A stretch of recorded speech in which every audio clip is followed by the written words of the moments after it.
Welcome back, guys, to the working title of that's actually turning into something more permanent, something creative. This is episode 5 officially. What Starting we're now. starting now. This episode might be a little bit shorter than the previous, even though it's not really like a set duration of what we're at. We're just talking. Yeah. Be grateful, guys. Right. This episode we're gonna be talking about 4 things that we wish we knew when we started creating content or taking photos or kind of all of the above. Lugo's gonna break 2 down, and then I'm gonna break 2 down. To meet the 4th. So I would say the first one that I would suggest is that I would say create without expectations. That's a good one. Because for so long I had this imaginary bar in my head of like, oh, mine has to. I mean, and maybe that's even with comparison as well. Is that my stuff? If my stuff don't look like XYZ, or if my stuff, I don't know. If I feel like something's missing, it's a wrap, and I'm just not gonna do it. And that's not a healthy way to promote your own growth as a creator. To work through things that that you should be doing, just taking the steps and making the mistakes that everybody needs to be doing in order to be kind of growing consistently and just to learn your craft and to master your craft. I feel like I put a lot of stuff on the shelf that I shouldn't have, because I have put such crazy expectations on things that I want to do, or like an impact that I want to have, or something being felt through my content or through whatever I'd take. What do you mean by things on the shelf? Like just ideas? Yeah, I mean, I feel like I have some ideas that I want to do, but I feel like I always want mine to look a certain way, and I'm just like, oh, well, I don't know how to do this, so I'm just gonna take a deep breath. Like, I'm trying to think of an exact example, but like for a while, I kind of pushed creating content, even just kind of like YouTube or like lifestyle little pieces, because I didn't really have a place that I could shoot it in, but now I do. I just gotta wire down and figure out not necessarily like the direction of like this year specifically. I haven't shared this, but one of my goals was to create 10 original pieces of content, whatever that may look like. But that's part of me breaking the barrier down of like, oh, this needs to be dialed in completely, or this has to be a 10-pack series that is completely cohesive. I'm just kind of like, nah, I kind of just want to start throwing stuff on the wall without the expectation of like, oh, this needs to be perfect. I need to have some type of theme with this, because if it comes organically, it comes organically. But I really just want to get in the habit of letting stuff fly off from just whatever I think of on the spot. It's almost leaving room for the learning curve, because it's like, oh, I want to shoot this, or like, I want to shoot a fire music video. Maybe you never shot a music video before. It's like, to get to that fire music video, you have to do a ton of ones that you aren't necessarily proud of. And we put so much expectation to like, oh, I want to shoot at this level, and it's like, I'm almost not going to shoot these quote unquote trash ones because I don't have the equipment to shoot the fire one. But it's like, you got to go through those paces so that when you do have the ability to get those resources, you're ready. And that's my first one. That's just all I got for that. All right, the pressure's on. Currently, I do not know what the first one is, but I'm about to think of it. And one thing I wish I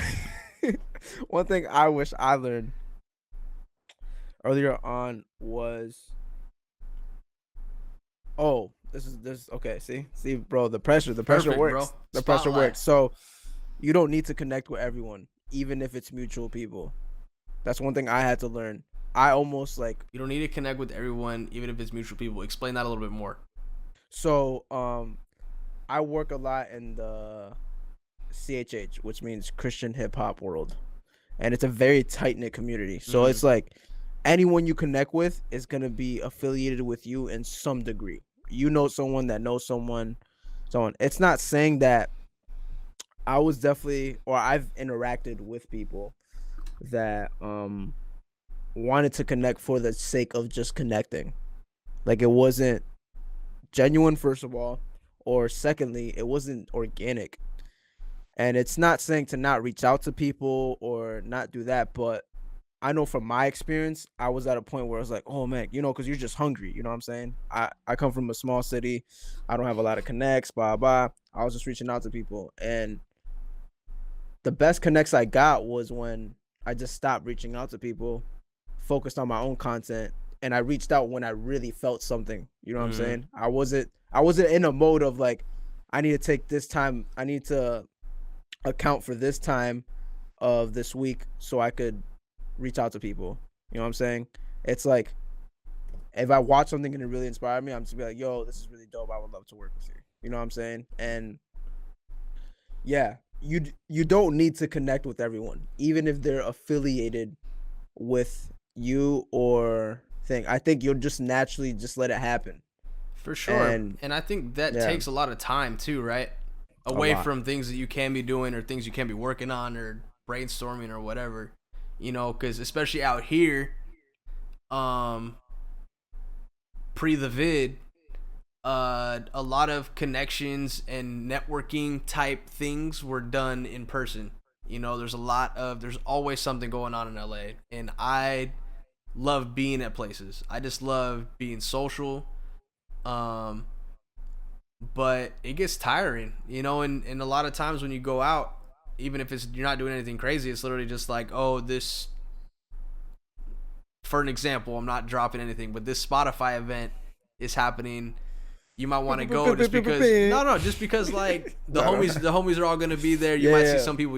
It's literally like friends kicking it type thing. yeah, But that stuff's distracting, and at the end of the day, if as a creative, if you're trying to build your brand and really hone your craft, like, you're not necessarily doing it there. You might make like a recap video or something. Um but that's not necessarily needed, because more often than not, whether like once you start working and once you start um meeting some connections organically, like, your name's going to be in rooms that you might not be aware of. Your name's going to get popped up in, I mean, if your work ethic is fire, if you're pleasant to be around, like, there's a lot of things that are going to be a factor in terms of that type of recommendation, that type of cosign. But you won't need to be like, it definitely helps to go and shake hands and be like, yo, I do this and this. But not everybody likes that. Not everybody likes that yeah. approach from being on the other side of it. I've been on the other side of it. I know I don't. I And don't that's the personally thing like too, it. especially like if you're, a lot of times people at networking events, they don't want to necessarily be networking unless something, just be like, oh, this is my boy such and such, he does this. Not just Yeah, like, hey, how's it going? I do this and this. I mean, it's hard. It's a double-edged sword, right? Because it's like, if you don't know anybody at events, yeah. I would say try and start a conversation organically. I guess for Because the me it was icebreaker thing more is of tough. It's just like, it's shooting a for shot. me it was more of a I am not going to reach out to someone unless I genuinely see I could grow a relationship with them Mm-hmm. and grow, rather it's a career relationship or just a friendship or whatever. Like I see potential in that. Mm-hmm. I never reach out to someone out of a sake of, oh, they know my homie. Oh, let me just reach out to them. I never do that because you're already starting the expectation from a surface level.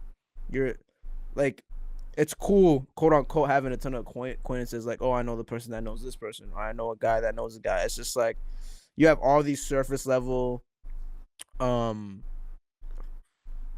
people that you know that you're connected with, but you could take all that time and just focus on these 2 to 3 people that you really really want to connect with, and focus all that surface level time that you're doing on reaching out to a ton of people and just focus on those 2 to 3 people that you really want to work with or really see. Maybe you're looking at someone that wants to mentor you, or you really love someone's work and you're just like, yo, I really love what y'all doing, I really want to connect in some way shape or form, and that's already building it off of a genuine place. And it's not through BS. I know for me, I could read through BS. So when someone reaches out to me, like I know if they're reaching out genuinely or they're just reaching out because I know some person that I work with. For sure. And I think on top of that too is like I feel I'm trying to word this correctly. I feel like you get to invest a lot more time in create a bond with the fewer people. Like once you develop a pod, there's a lot more room for growing pains. You know, there's a lot more room to be like, not necessarily just to allow for mistakes, but like you're investing that time and it's not necessarily for it to come back tenfold, but like it's cool to meet other people that are good counterparts at what you might be working on and whatnot, because then like as long as that hustle is met with like within the team, everybody's going to gradually get better, and those connections are just going to kind of keep growing and growing. And I mean, hopefully like work can keep flowing like that too. But I mean, your time is an investment, and you could choose to invest it poorly or invest it wisely. Because if you put it in a bad investment, you're not going to get anything back from it. Even if you put in a good investment, maybe you might not get anything in return, but you know it's in someplace good. So, yeah, I guess that's one of the things I learned. That's good. Another one for me. Oh, man, I guess I could be two more. Dang it. Hey, man, just 2 more. You got it.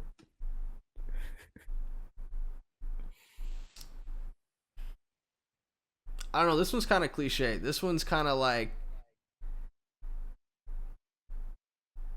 it's not necessarily like, I'm trying to think of the phrase to say it, but it's what you're able to do with what you already have. But I want to break that down a little bit more. Like being grateful. Essentially, that's the root of it. Yeah, being grateful, but also just even creating, right? It's like you can always find a reason not to do something. You can always find a reason to push something off. You could always find a reason to delay a process in taking a step forward, whether that's out of your comfort zone or you feel like you don't have the right equipment, or you feel like you're underqualified for something. Even opportunities, you know, there's been some times where I feel like I haven't taken a step towards an opportunity because I'm like, I don't know if I necessarily fit that criteria specifically. Yeah. So let me ease back. I'll try to ease into it. Oh, but this is what I can do. And more often than not, they're just like, yo, like, we F with you. Just fill this role. I reached out to you because I trust you and I like your vision. Yeah. Right. And I think all that kind of, I mean, I don't know if it's like necessarily a confidence thing, but it's like being able to move in that direction with faith. You know, it's and I think there's a lot of faith when it comes to creating content. Needed, I should say. But basically, like being able to just scrap up what you have in that moment and create from like, and I think that's what kind of feeds creating it from a genuine place too. Yeah, I agree. Number 4, bro. All right. One thing that I wish I learned starting off. I would say the perfectionist in me that wants to do everything right, do everything. Sometimes it's better to be efficient. I learned this very heavy when I was on tour for about a month and a half. And before, I never been on tour before at that time. So I was like, all right, ready on tour. And it's like, it's not saying to not do your work in excellence and do like your best, but it's like we're doing concert recaps that I had to get done that night for the next day that we're going to shoot another concert. It's not going to be a movie. It's just not. So I have to pick 2 things. It's rather I take better prep or I have to be more efficient. And I remember when I was starting off shooting the concert, I was like, oh, let me shoot 4K. And I was like, why the heck am I shooting 4K? Yeah, man. It's a little concert 30-second recap. Right. I'm shooting 1080. Makes me more efficient while editing. And I really need to prep better. That's one of the things that I learned starting off is prep, bro. Prep is everything, and it's not. You don't need to necessarily. I'm not a person that likes to write everything down. I remember things pretty well, so it's just that mental note of like, it's just that mind state of being prepared. So yeah, I would say it's being more prepared and being more efficient rather than just like, okay, like this setup right here, right? Um, I'll just give a prime example right now. Um, One of the reasons, so we're currently what, one episode ahead? Yes. Okay, so we shoot these, so we're always ahead one episode a week, and now we're caught up. Because I'm gonna be traveling, right? And in my mind, I'm like, no, I can't do the podcast while I'm traveling. This is the setup, you know. This is the setup. I can't just switch it up on them. This is fire, you know what I'm saying? But it's like, I just bring my little cam link and I record an episode over there. I might not have the most. You got two mic, cam links, but it's like, yeah. Wealth, bro. I was gonna say, what is plugged in right now? Sorry, keep going. It's rather wealth or recklessness. Either way, there's two sides to every coin. So yeah, but I was just like, yo, let me just bring my cam link and we'll record an episode where I'm traveling at. Like, there's no problem in it. It's just in my mind, I'm like, this is the setup. I can't switch it up on them. You know what I'm saying? But it's like, it ain't that deep. Like, it's just like, it's one episode. You know what I'm saying? For sure. And it's like, and honestly, like, it's not even at the point, because we're not at a point where it's like, oh, we have consistency or whatever. But for me, it's more like, I like the flow that we have. We're kind of like, you know, getting that flow. And I feel like me just sacrificing, like, just, yo, let me just do it while I'm traveling. Like, I don't want to interrupt that flow just because I can't do it in this setup. I feel that. And it's like, it's not that serious. I'll just record one over there. Bada bing, bada boom. You know what I'm saying? Yeah. So, yeah, I'm not exactly sure if I had to dial it into one phrase, but you guys learned something from that. I think so. I think that's fair. Let me think of another one. Yeah, I feel like there's still, because I like this. Yeah, I mean, honestly,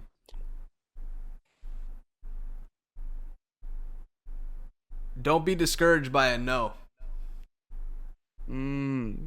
That's even still hard now. Oh, it's 100%. You know, just because someone says no to an idea doesn't make it a bad idea. It makes them stupid.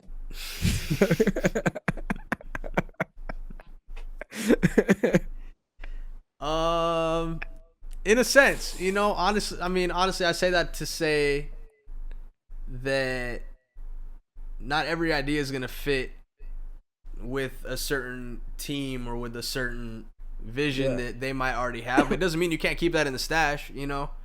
I think it's important to have old ideas on deck too, you know, like you never Prime know. example, we just shot that project.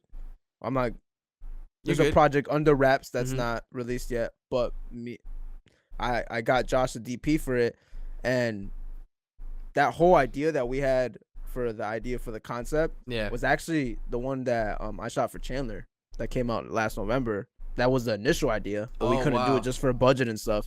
And I just kept it in the stash. I was like, oh, you know what? I'm gonna save this idea. And next video, I was like, yo, let's do this idea. Case in point. That's a great example. I got no solid example to carry up for that. But that was best case scenario. But like, cause you never know. And also you never know what might spin off of that idea in a few years too. Because as you grow in your creativity and as you start working in the space, you might be like, oh, this could actually be cool as a abbreviation of this idea, or let me take this a different direction. So writing your ideas down is super helpful, whether it's in your notes app or if you have like I used to not write down my ideas. Me neither. And I'd be like, nah, it's so far. I'm like, there's no way I'll forget it. Yeah. I forgot them. But yeah, I think honestly, I think that's super dope.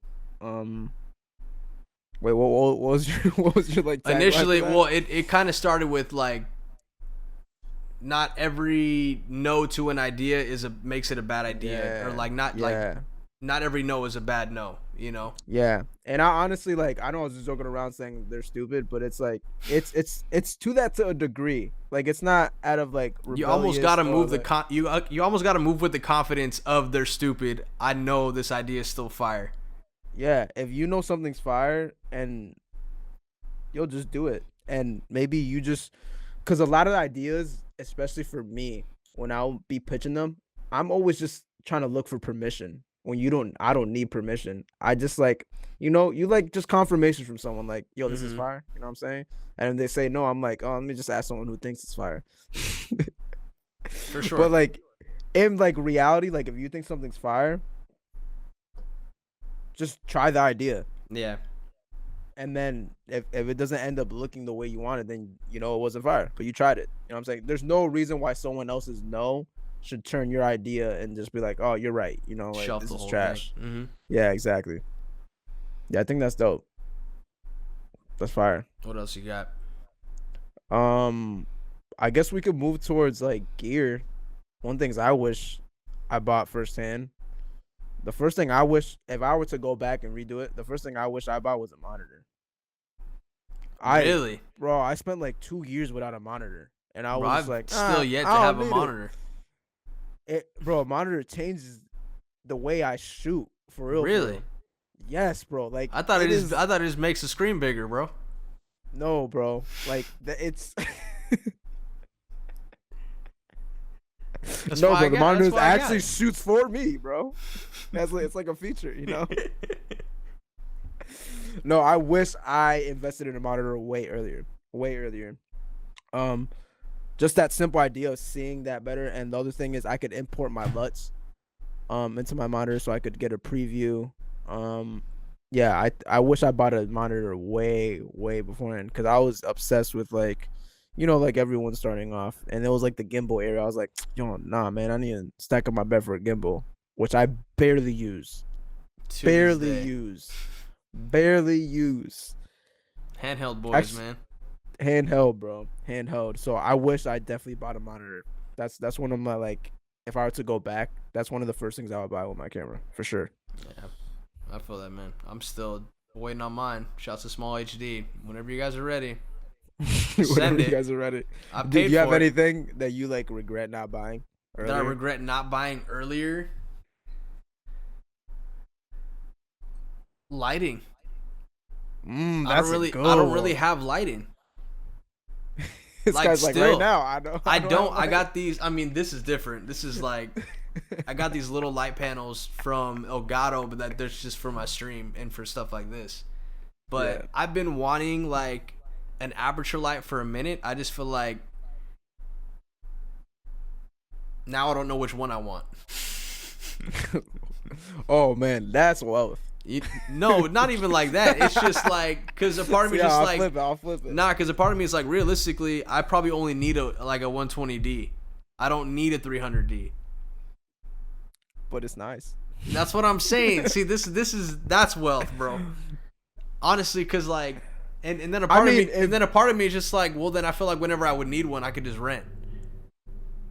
See, that's one of the things I thought, and it's still a level to a degree, because like, like I don't own a red. I I don't want to pull the trigger on a red right now. You shouldn't. You have access to one without having to buy it, bro. And it's a lot. Exactly. That flight's a lot cheaper than buying a red. Exactly, but it goes back to, I think you have to know your goal. I know one of my goals is ownership. I want to be able to run something with the homies, and I want to be able to have a whole production house and own everything. And I could bring homies, I could help people with projects, and there wouldn't be any outsourcing. I could just help. If I have that at my if I have a ton of resources that I'm able to share with some other people, it's, I think ownership is one of my goals. I just said For sure. No. my brain's Honestly, fried, bro. no. That makes sense though, bro. And that's the thing too. Is like if you're able to own your equipment, if you're able to, it's like don't stretch to do it, Yeah. Because there's definitely a lot of times if you have access to like a rental house that doesn't charge Yeah. crazy insurance If you fees. can't afford it, don't do it. Here's been one of my mentalities always. I will rather save up and get the one I really want, the equipment that I really want, rather than buying the cheap version up front. Because then you'll get 6 Always. cheap versions when they break that are the equivalent of paying the When full I price break, for one. or it's like I'm not content with it. Like I'm using it, I'm like, oh, it could have been this, and it's just I'd rather just not have it. Like I'm the type of person that I'll save up, and bro, especially ND filters. Another thing, buying cheap ND filters. Do Oh not buy man, cheap ND that filters, little bro. outside ring that you see, bro, on that kind of cuts through both, like on the variable joint. Bro, I was shooting music videos. These guys were looking like avatars from the movie. They were straight up blue, bro. Turning down the strongest strength, bro. No, no, no. Man. And it's like, there's a reason. In my mind, I'm like, oh, $300. But I'm like, you're investing into something that's, that you want to do. And it's like, I only have one mentality. It's either you all in or you're all out. That's facts. That's Period. facts. But there's no bar. There's no bar. There's no bar in the sense where I'm like, oh, if I don't do this, I'm not all in. Because you can still make work with what you have. I think I said that right. Anyway, continue. You can still make. Okay, you guys get it. English. Wording is hard. Shouts to hear more every Wednesday, I believe. Or at least until the season's over. But what's it called? You don't necessarily need to be pulling the trigger for the I'm all in mentality. You could be all in your craft and be like, I'm gonna wait and still get this because be on like mentally all in. Mentally know that down the line I am going to invest in this, so I'm not going to buy the cheaper version now. Because I feel like a not all in mentality is like, oh, I don't need that. Or even sometimes I can slide for the more expensive one, and I'd be like, nah, I'm gonna get the cheaper one because it's cheap, just because it's cheaper. And I'm you know what I'm saying? Double down on some batteries or whatever else that I need. Yeah, it's just like it's almost like, for me, I mean, I'm a little reckless just because I don't know. I kind of like the pressure, but I do too. I don't know. Low-key. It's not good. I'm like betting on myself. It's kind of like, hey, and I don't have people investing into me, so I'm like, F it. And hey, man, I think there's a lot of people in that position too, though, bro. Like, there's a lot of people that are still looking for that first gig to get booked. Like, and that's the thing is, more often than not, you just have to keep creating, and luckily this is that era and age where anybody can find you when you create something dope. Do everything you possibly can to put your best foot forward. Fake it till you make it. Like, when people go through the booking process with me without having met me, you would think there's like a team behind me with the way I present things or the way I go about things, emails. You know what I'm saying? It's the little things. Like, even if you have an @Gmail and I switched it to so I own my domain. You know what I'm saying? Little stuff like that. It's like, and it doesn't even cost expensive, but it's just like that little stuff. For me, I'm always down to buy. It's like $20, but some people be like, oh no, I don't need that. You know what I'm saying? For sure. But it's like, it's a little bit of investment and it goes a long, long way. You know what I'm saying? So stuff like that, like getting your own email, even paying for a website, it's like, it's like what, I think $15-$16 a month. Yeah, I mean, it's literally the new portfolio. Like, I feel like a website or some kind of landing page that has something you've created as a reference to just have an idea is always better than telling somebody, hey, I've done this before. Yeah, being like, yo, this is what I could do. Here's the link. Keep it short and simple too. People don't be reading long emails, man. Nah, especially when they don't know you. But yeah, definitely invest. Like you said, bet on yourself. Details. Yeah, even like in the email, like the little signature thing where it puts the thing. all those little details add up, and these Yeah. are little investments of time and money, and it only benefits you. Yeah, just be all in. That's yeah. That's solid. Yeah, man. I mean, we got to keep this episode a little bit shorter than normal because we did something before this that's never gonna see the light of day until we get it down. I think we shot for like. We'll tell 2 that hours. story. Yeah, we'll tell that story eventually. But Yeah. it's a fire idea. It's part of being all in because we bet on ourselves that we're gonna be able to do this idea. Yeah. We're gonna do it, just fact matter of what. See? And Anyway. we tried it, and it was a flop. And we could choose now, like, oh, we're not gonna do it again. But we know the idea's fire.